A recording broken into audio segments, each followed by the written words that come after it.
Hello everyone, I greet in the name of God Almighty. My name is Apostle Silas, and today we have a very interesting video to react to. And this one says that why the Jews refuse to recognize Prophet Muhammad as their prophet. So we are going to hear their own reasons to why they do so. So if today happens to be the first time of you checking out my channel, don't forget to subscribe to my channel and follow me on my Facebook and Instagram. And if you have any video you want me to react to, don't forget to drop it at the comment section and I'm going to check it out. So guys, before we get on to the video, I'm a theologian and I make this video not to discredit anyone's thought, belief or opinion. This is basically for educational purposes, and I believe that at the end of this video we all are going to learn from this. So guys, without any further ado, let's get on to this video and check this out.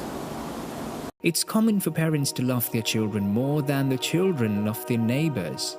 This is normal and understandable.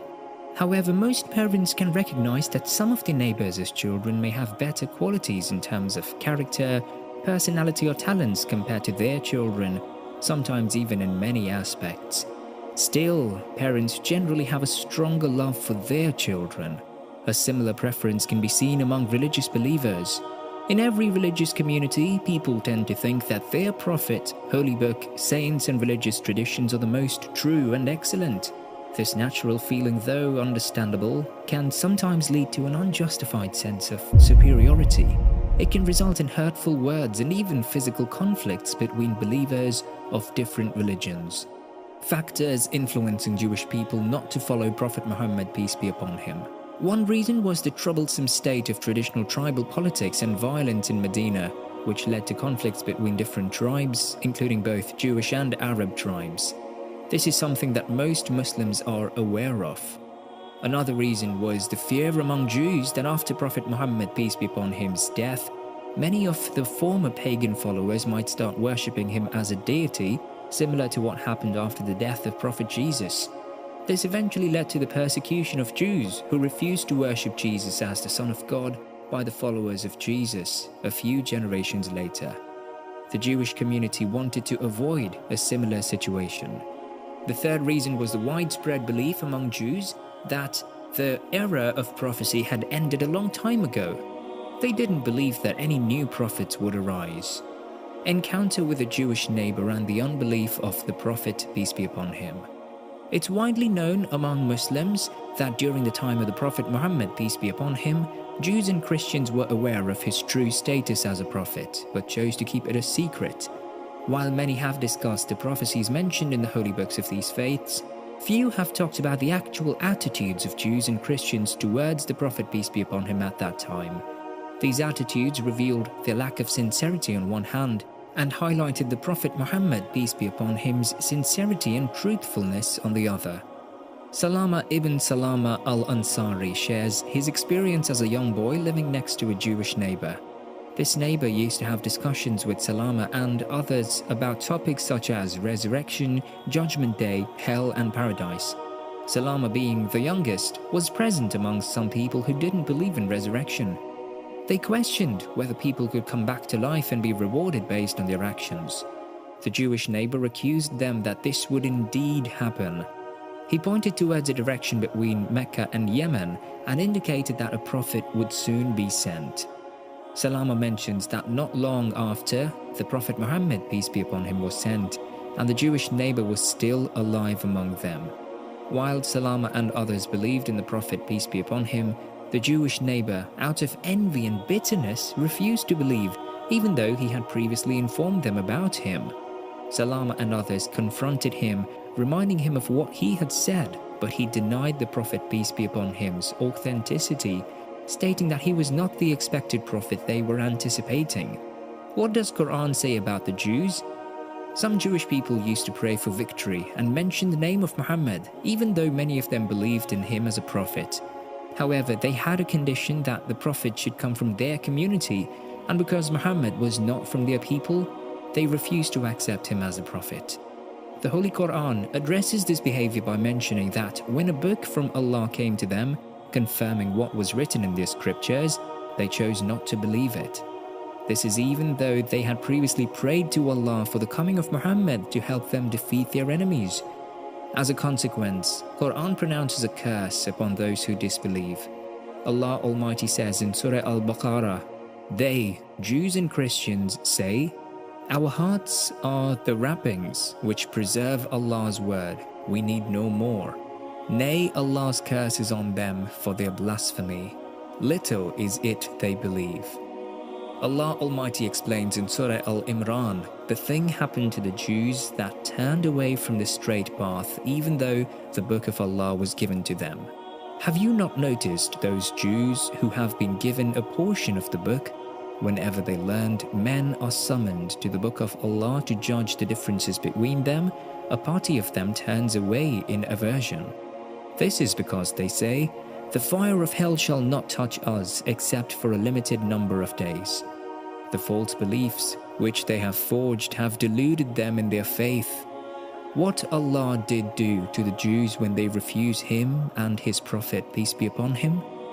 You will see many of them befriending those who disbelieve. Certainly evil is that which their souls have sent before for them, that Allah become displeased with them, and in chastisement shall they abide. And had they believed in Allah and the Prophet, peace be upon him, and what was revealed to him, they would not have taken them for friends, but most of them are transgressors. Certainly you will find the most violent of people in enmity for those who believe to be the Jews. And as for those who disbelieve and reject our communications, these are the companions of the flame. Should Muslims fight against these Jews who refuse Holy Prophet, peace be upon him? Islam, as described by the questioner, is a religion that promotes mercy and peace. Unlike what has happened in the past and sometimes still occurs, Islam does not expel or harm Jews and Christians when they are living in Muslim lands. There is a treaty between them and the Islamic State that outlines the rights and responsibilities of both parties. As long as they abide by these conditions, they have the right to live peacefully and securely. Islam protects non-Muslims, known as Ahl al-Dhimma, who live in Muslim lands as long as they follow the rules of the residents. The Prophet Muhammad, peace be upon him, said, "Whoever kills a mu'ahid, non-Muslim living under Muslim rule, will not smell the fragrance of paradise, even though its fragrance may be detected from a distance of 40 years. He further said, "Whoever wrongs a mu'ahid detracts from his right, burdens him with more work than he can do, or takes something from him without his consent, I will plead for him, the mu'ahid, or I will be the opponent of the Muslim who wronged him on the day of resurrection." In conclusion, when it comes to faith and family heritage, there are many different viewpoints and beliefs.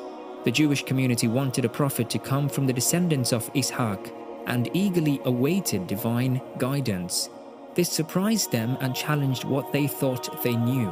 But this chosen person became a shining example of goodness and truth, even in a world filled with sinners and darkness.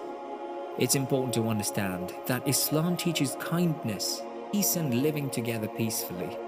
Muslims are instructed to protect and respect the rights of Jews and Christians who live in Muslim lands. This is written in treaties and the teachings of the Prophet Muhammad, peace be upon him. Islam rejects causing harm and encourages fairness for everyone, stressing the importance of treating non-Muslims with respect. Let's make an effort to understand, to talk and show compassion to people of different faiths, embracing the true essence of Islam's teaching. Keep following us if you want more content related to Islam and its teachings.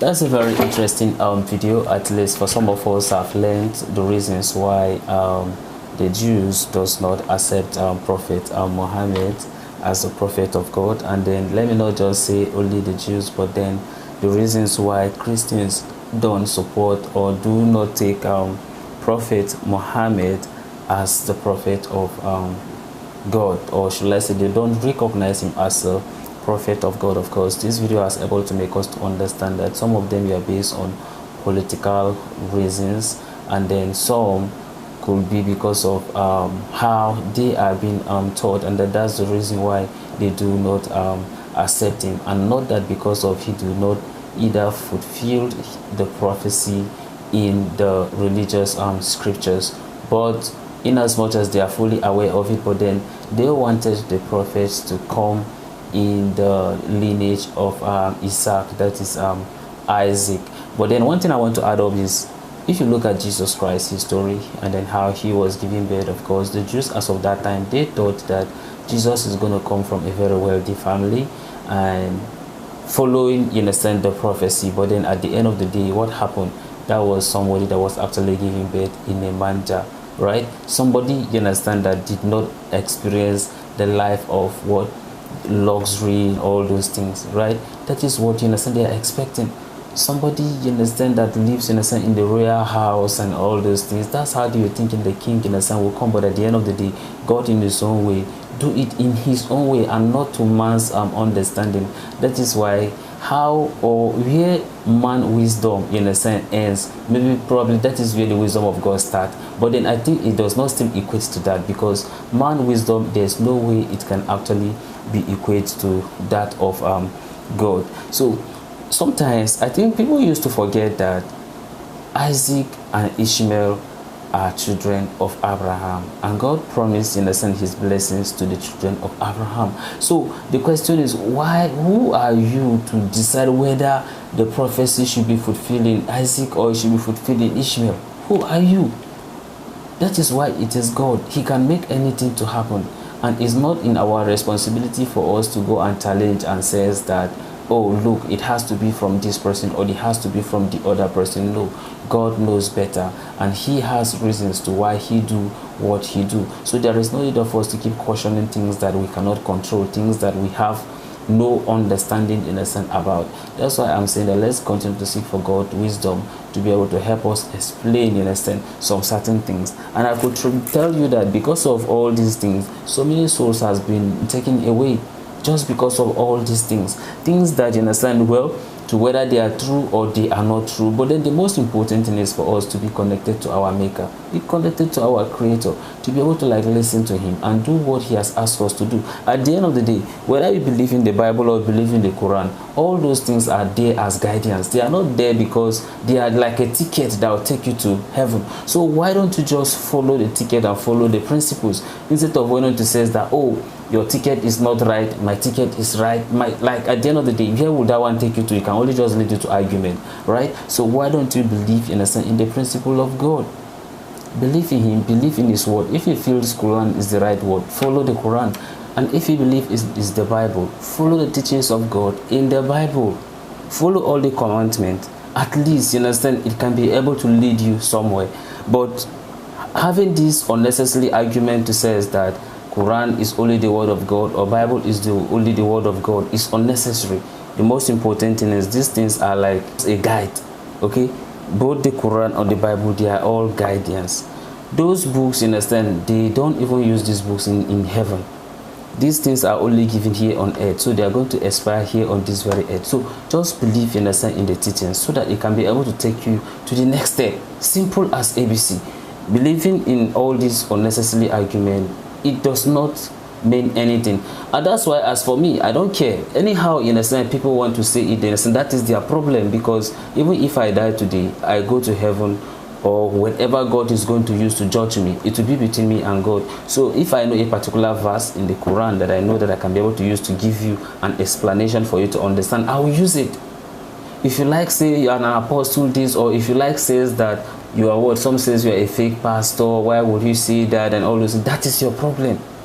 I have explained to you. If you like, you understand. If you like, you don't understand, that is your problem. When you die, you're going to face your maker. And that's what, you understand, I stand for. I know that a lot of you have thought an opinion. I want you to drop it at the comment section, and God is going to bless you as you do so. Don't also forget to comment where you are watching me from, and God will richly bless you. So this is the end of my video. If you like my reaction, you should like, share and subscribe. And if you have any video you want me to react to, don't forget to drop it at the comment section, and I'm going to check it out. So guys, you remain blessed, and I see you in my next video. Bye bye.